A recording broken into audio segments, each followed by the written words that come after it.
Hello students, welcome. आज की class में हम बात कर रहे हैं पाइनस के बारे में।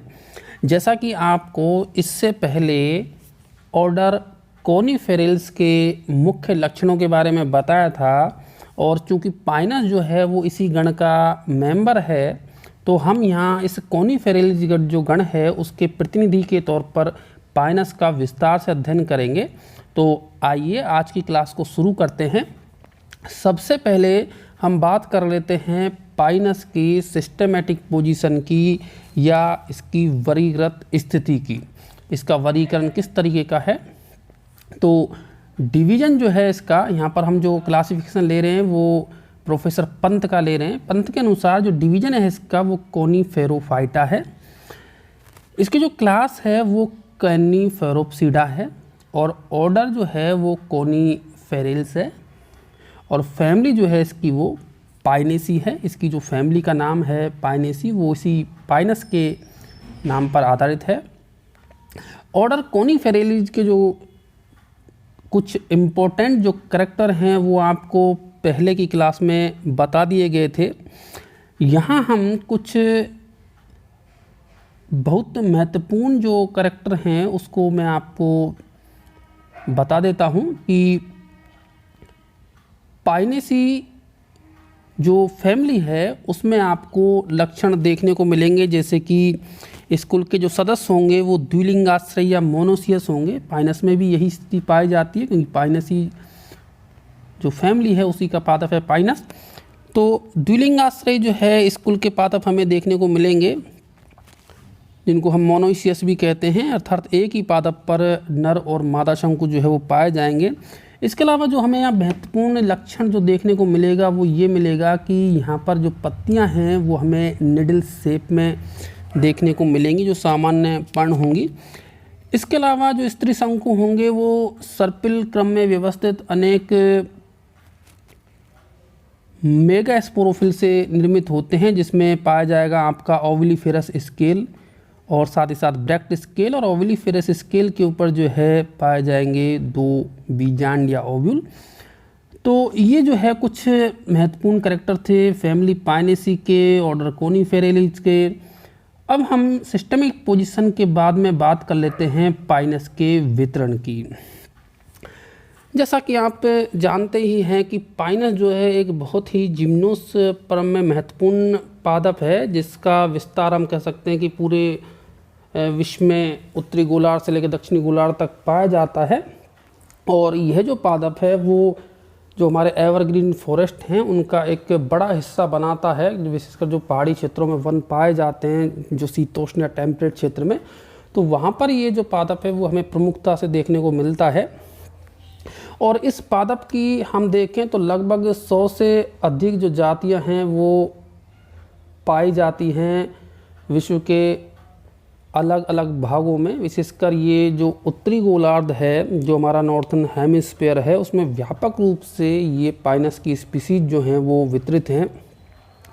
और ये जो स्पीसीज पाई जाएंगी वो पाई जाती हैं टेम्परेट और जो सब एल्पाइन रीजन है उसमें सदाबहार वनों के रूप में ये जो है पाया जाता है। एवरग्रीन जो फॉरेस्ट है, जो वर्ष के पूरे वर्ष के दौरान जो है हरे रहते हैं, जिनमें पत्तियां जो है हरी रहती हैं, गिरती नहीं हैं, तो ये सदाबहार वनों के रूप में जो ये पादप है पाइनस वो पाया जाता है। और भारत, ये अगर हम उपमहाद्वीप की बात करें, इंडियन सब कॉन्टिनेंट्स की बात करें, तो यहाँ पर इसकी 6 जातियाँ जो है हमें देखने को मिलेंगी, और इन 6 जातियों का आप स्क्रीन पर देख सकते हैं। इनके बारे में हम बारी बारी से बात करेंगे। जिनमें से पहली जो पाइनस की स्पीसीज हमें यहाँ पर दिखाई देती है वो है पाइनस रॉक्सबर्गाई। इस पाइनस रॉक्सबर्गाई का दूसरा नाम जो है पाइनस लॉन्गिफोलिया भी है, और एक सामान्य बहुतायता में पाए जाने वाली स्पीसीज है, जिसको हम चीड़ पाइन के नाम से भी जानते हैं, केवल इसको चीड़ भी हम कहते हैं, चीड़ का जो वृक्ष है उसको हम कहते हैं। तो पाइनस रॉक्सबर्गाई एक बहुत ही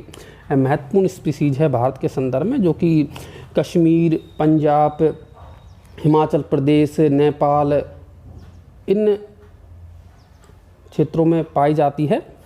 इनके विशेषकर पहाड़ी क्षेत्रों में जहाँ ऊंचाई 450 से लेकर के 2000 मीटर ऊंचाई तक है, वहाँ तक ये पादप जो है पाइनस रॉक्सबर्गाई वो पाया जाता है। और पाइनस रॉक्सबर्गाई की अगर हम बात करें तो इसमें जो निडल से पर्ण तो होते ही हैं, और इसके प्रत्येक फोलियर स्पर, जिसकी हम थोड़ी देर बाद बात करेंगे, प्रत्येक पर्ण स्पर में 3 निडल या 3 सूचकाकार जो पर्ण हैं वो पाई जाती हैं, और इस पादप की जो ऊंचाई होती है वो 35 से लेकर के 45 मीटर तक पाई जाती है।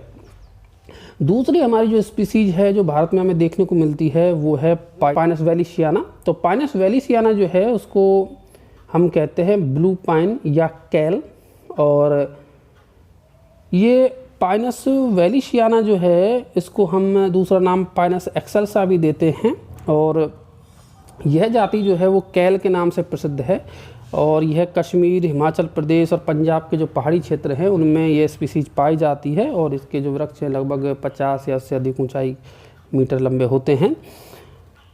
और इसमें अगर हम देखें तो जो पर्ण स्पर या लीफ जो हमारा पाए जाएंगे एक स्पर के अंदर वो 5 होंगी, और इस कंडीशन को हम पेंटाफोलिएट कहते हैं। तो कहने का तात्पर्य ये है कि इसके एक स्पुर में पर्ण की संख्या 5 मिलेगी। और नेक्स्ट हमारी स्पीसीज है जो कि काफ़ी महत्वपूर्ण है, जिसकी चर्चा हम करेंगे, पाइनस जिरोर्डियाना। पाइनस जिरोर्डियाना जिसको हम चिलगोजा पाइन भी कहते हैं। चिलगोजा पाइन इसलिए कहते हैं क्योंकि इसके जो बीज हैं वो चिलगोजा के नाम से जाने जाते हैं, जो कि एक तरीके से ड्राई फ्रूट के रूप में इस्तेमाल किए जाते हैं, और इसीलिए चूँकि चिलगोजा इससे प्राप्त होता है तो इसीलिए इस स्पीसीज का नाम जो है वो चिलगोजा पाइन है, पाइनस जिरोर्डियाना।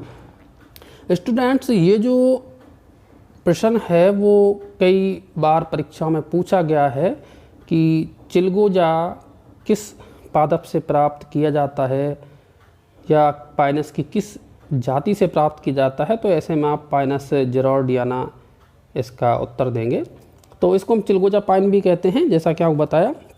यह कश्मीर, हिमाचल प्रदेश में पाई जाती है, लगभग 2100 से लेकर के और 3000 मीटर तक की ऊंचाई पर यह पादप पाया जाता है। वृक्षों की ऊंचाई हालांकि थोड़ी कम होती है पाइनस जिरोर्डियाना के, लगभग 11 से लेकर 20-25 मीटर तक ऊंचाई के वृक्ष होते हैं, और इनमें जो कंडीशन पाई जाएगी वो ट्राइफोलिएट होती है। नेक्स्ट हमारी जो स्पीसीज है वो है पाइनस मर्क्यूसाई। पाइनस मर्क्यूसाई जो है ये इसको हम मर्कस पाइन भी बोलते हैं, और यह बंगाल में और इसके अलावा म्यांमार में स्पीसीज पाई जाती है। लगभग निचले जो क्षेत्र हैं जो 150 से 500 मीटर ऊंचाई वाले जो क्षेत्र उसमें पाई जाती है। छोटे पौधे होते हैं, हालांकि 3 से 4 मीटर ऊंचाई इनकी होती है, काफ़ी छोटे होते हैं और पाइनस के जातियों की तुलना में। और इसमें जो है बाइफोलिएट कंडीशन पाई जाएगी, अर्थात इसके प्रत्येक जो लीफ स्पर है उसमें 2 पर्ण पाई जाती हैं, तो बाइफोलिएट जो कंडीशन है हमें वो देखने को यहाँ पर मिलेगी। नेक्स्ट जो स्पीसीज है वो है पाइनस इंसुलेरिस। पाइनस इंसुलेरिस जो है वो असम में जाति पाई जाती है खासी पहाड़ियों पर, इसलिए इसको हम खासी पाइन भी बोलते हैं। असम में यह स्पीसीज जो है 700 से अधिक मीटर की ऊंचाई पर व्यापक रूप से पाई जाती है, और इसमें जो कंडीशन पाई जाती है वो ट्राइफोलिएट होती है। और छठे नंबर की हमारी स्पीसीज है पाइनस अरमेंडाई। पाइनस अरमेंडाई जिसको हम अरमंडी पाइन कहते हैं, और इसमें कंडीशन पेंटाफोलिएट पाई जाती है, और ये भारत के जो उत्तरी पूर्वी क्षेत्र हैं, विशेषकर जो उत्तरी पूर्वी स्टेट भारत के हैं उनमें यह पाई जाएगी, लगभग 1500 से अधिक मीटर ऊंचाई पर। इसके जो वृक्ष होते हैं वो लगभग 15 से 20 मीटर ऊंचाई के होते हैं। तो स्टूडेंट्स, ये तो बात थी पाइनस की जो 6 जातियाँ भारत में पाई जाती हैं। इसके अलावा और भी जातियाँ जो है भारत में पाई जाती हैं, जो यहाँ की एक तरीके से कह सकते हैं कि इनको इंट्रोड्यूस किया गया है, लाया गया है बाहर से, लेकिन 6 जातियाँ जो हैं वो यहाँ पर पाई जाती हैं, जिनकी चर्चा हमने कर ली है। अब इसके बाद में हम बात करेंगे इसकी एक्सटर्नल मॉर्फोलॉजी की या बाह्य आकारिकी की। बाह्य आकारिकी से तात्पर्य है कि पादप जो है वो बाहर से हमें किस तरीके का प्रतीत होता है, उन सभी चीज़ों के लक्षणों का हम अध्ययन करेंगे। तो सबसे पहले हम एक्सटर्नल मॉर्फोलॉजी में बात कर लेते हैं मेन प्लांट की। तो हम सभी जानते हैं कि प्रत्येक जिम्नोस्पर्म जो पादप होता है वो उसका जो मुख्य पादप का है वो स्पोरोफाइट या बीजाणुद्भिद अवस्था में होता है। और जैसा कि आपको पूर्व में बताया कि जो पाइनस का पादप है वो पेरेनियल एवरग्रीन ट्री है, अर्थात एक कह सकते हैं कि बहुवर्षीय सदाबहार वृक्ष है, जो कि अधिकतर टेम्परेट रीजन में ये पाया जाता है। विशेषकर जो जीरोफिटिक आवास हैं, टेम्परेट के जीरोफिटिक आवास, उनमें ये पाया जाता है। और इनकी जो आकृति है वो लगभग पिरामिडल शेप की होती है, जैसा कि आप यहाँ पर देख सकते हैं। इस तरीके की आकृति के जो हैं ये पादप पाए जाते हैं। पिरामिड शेप की जो है इनकी आकृति बन जाती है, जो कि नीचे की जो शाखाएं होती हैं वो थोड़ी सी ज़्यादा लंबाई की होती हैं, और ऊपर की जो शाखाएं होती हैं वो कम लंबाई की होती हैं, जिससे कि एक शंकु नुमा डोम शेप जो आकृति है, पिरामिड नुमा जो आकृति है वो बन जाती है। पादप में अगर हम देखें तो पादप जो है वो जड़ तना पत्तों में विविध रहता है। और सबसे पहले हम बात करेंगे इसकी जड़ों की। तो जड़ों की अगर हम बात करें पाइनस के अंदर, तो जड़ जो है इसमें सुविकसित मूसला जड़ या टैप रूट सिस्टम जो है हमें पाइनस में देखने को मिलेगा।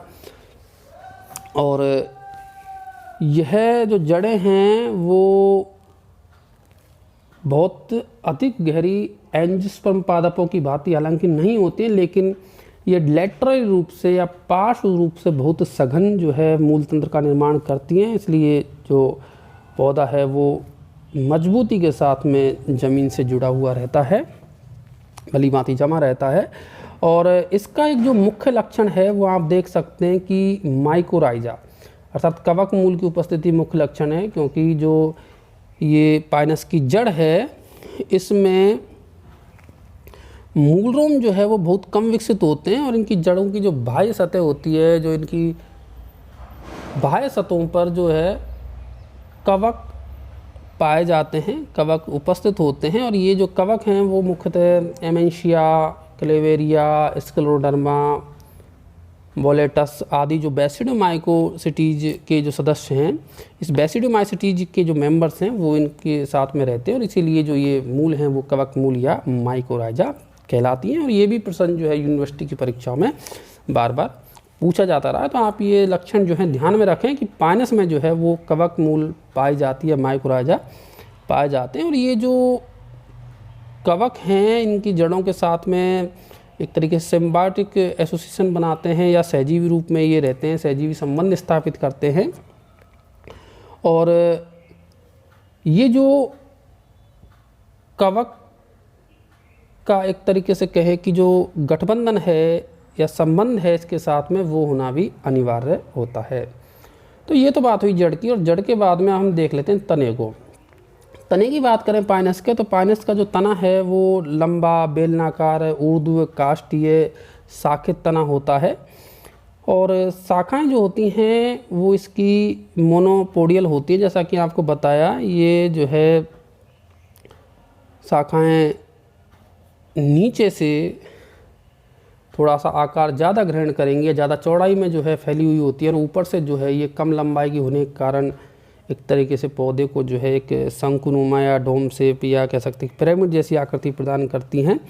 और ये जो शाखाएं हैं वो स्तंभ पर उपस्थित जो स्केली लीव जो है उसके कक्ष में सर्पिल क्रम में जो है व्यवस्थित या विकसित होती हैं। और मतलब एक तरीके से चक्राकार क्रम में ये जो है विकसित होती हैं, जिससे कि आकृति जो है पादप की वो शंकु आकार की विकसित हो जाती है। आप डायग्राम में भी जो है इसके देख सकते हैं, फोटो जो है इसमें देख सकते हैं आप किस तरीके से जो है पाइनस का जो ट्री है वो पिरामिडी आकृति का होता है। देख सकते हैं आप यहाँ पर कि नीचे की जो शाखाएं हैं वो देखिए कितनी लंबी है, और जैसे जैसे हम ऊपर चलेंगे पादप में तो शाखाएं जो है वो छोटी होती चली जाएंगी, तो जो कि पादप को एक पिरामिडी आकृति प्रदान करती हैं और ये सर्पिल क्रम में व्यवस्थित होती हैं।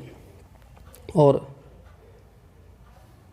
शाखाओं की अगर हम बात करें तो ये जो शाखाएं होती हैं वो दो प्रकार की शाखाएं जो है पाइनस में हमें देखने को मिलती हैं। एक तो होंगी असीमित वृद्धि की शाखाएं, जिनको हम लॉन्ग शूट्स भी कहते हैं या दीर्घ प्ररोह भी कहते हैं। और इनके नाम से ही हमें पता चल रहा है कि इनमें जो वृद्धि होती है वो असीमित होती है, क्योंकि इन शाखाओं की जो अग्रस्त कलिका होती है वो अनिश्चित काल तक वृद्धि करती रहेगी। और इसीलिए ये जो शाखाएं हैं वो असीमित वृद्धि करती हैं, काफ़ी लंबाई की हो जाती हैं। और ये शाखाएं जो हैं स्तंभ पर जो स्केली लीव्स पाए जाएंगी या सल्कपर्ण पाए जाते हैं उनके कक्ष में विकसित होती हैं और इनका जो विस्तार होगा वो मुख्य अक्ष से क्षैतिज रूप में होता है, अर्थात आड़े रूप में जो है पादप को एक तरीके से जो कैनोपी है पादप की उसको चौड़ाई प्रदान करती हैं। आप यहाँ चित्र में देख सकते हैं कि ये जो आपको बड़ी बड़ी शाखाएं दिख रही हैं इनको हम कहते हैं लॉन्ग शूट्स या ब्रांचेज ऑफ अनलिमिटेड ग्रोथ। आप देख सकते हैं यहाँ पर ये जो हमें दिखाई दे रही है इनको हम कहते हैं ब्रांचेज ऑफ अनलिमिटेड ग्रोथ, जो कि बड़ी शाखाएं हमें यहाँ पर दिखाई दे रही हैं। और उसके पश्चात हैं दूसरी जिनको हम कहते हैं बौनी शाखाएं या ब्रांचेज ऑफ लिमिटेड ग्रोथ, या इसको ड्वार्फ शूट्स भी हम कहते हैं। और यहाँ पर आप इनके नाम से ही पता लगा सकते हैं कि इनके चूँकि अग्रस्त भाग पर जो अग्रस्त कलिका जो है वो यहाँ पर नहीं पाई जाएगी, अतः इनकी जो वृद्धि है वो लिमिटेड वृद्धि होती है, जिसके कारण इनकी जो लंबाई है वो एक तरीके से कहें कि सीमित हो जाती है। और यह जो है दीर्घ प्रोपर जो सल्कपत्र होते हैं उनके कक्ष से ये विकसित होती हैं। और सीमित वृद्धि की शाखाओं पर स्केली लीव्स और सामान्य पर्ण दोनों ही पाए जाएंगे। आप यहाँ पर देख सकते हैं कि जो हमें ये दिखाई दे रही हैं ये हैं सीमित वृद्धि की शाखाएं या ड्वार्फ शूट। और ड्वार्फ शूट्स पर जो है हमें स्केली लीव्स भी दिखाई देंगी और साथ ही साथ दिखाई देंगे हमें सामान्य पर्ण या फोलिएज लीव। अब हम बात कर लेते हैं पादप में लीव्स की। तो पाइनस में अगर हम देखें तो दो प्रकार की पत्तियां जो है पाई जाती हैं। इस कंडीशन को हम डाइमॉर्फिक या द्विरूपी कहते हैं। द्विरूपी पर्ण पाए जाते हैं, दो रूपी अर्थात दो प्रकार की पर्ण यहाँ पर देखने को मिलेंगी, जिनमें से पहली है सल्क पर्ण या स्केली लीव्स और दूसरी है फोलिएज लीव या सामान्य पर्ण। सबसे पहले हम बात कर लेते हैं यहाँ पर सल्क पर्ण की। सल्क पर्ण की अगर हम देखें तो ये जो सल्क पर्ण हैं ये पत्तियाँ जैसा कि इनके नाम से ही हमें पता चल रहा है सल्कनुमा होती हैं, जो कि गहरे भूरे रंग की होती हैं, चपटी और छोटी संरचनाएं होती हैं, जो दोनों ही शाखाओं पर पाई जाएगी। जैसा कि आपको अभी बताया था सीमित और असीमित दोनों ही जो वृद्धि की शाखाएं हैं उन पर ये उपस्थित होती हैं। और इनका कार्य चूँकि सल्क पर्ण है तो यहाँ पर प्रकाश संश्लेषण वगैरह जो है इन पत्तियों में नहीं होता है और इनका मुख्य कार्य जो केवल रहता है वो यंग बर्ड्स की केवल रक्षा करना होता है, क्योंकि इन्हीं के कक्ष से शाखाएं निकलती हैं। तो ऐसे में इनका कार्य जो है केवल तरुण अवस्था में कलिकाओं की सुरक्षा करने का होता है और ये बाद में झड़ भी जाते हैं। दूसरे जो पर्ण हैं वो हैं सामान्य पर्ण या फोलिएज लीव।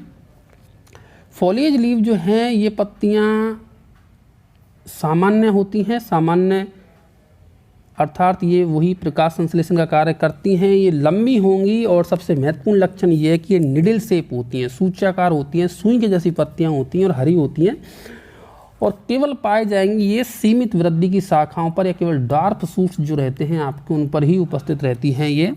और सामान्य जो पर्णयुक्त सीमित वृद्धि वाली जो छोटी शाखाएं होंगी उनको हम फोलियर स्पर भी कहते हैं, क्योंकि एक स्पर में ये पर्ण जो है वो लगी रहती हैं। इनकी संख्या हालांकि अलग अलग जातियों में अलग अलग देखने को मिलती है, जिसकी हम बात अभी करने वाले हैं। तो ये जो है एक स्पर में निडल्स जो हैं वो निकले हुए होते हैं।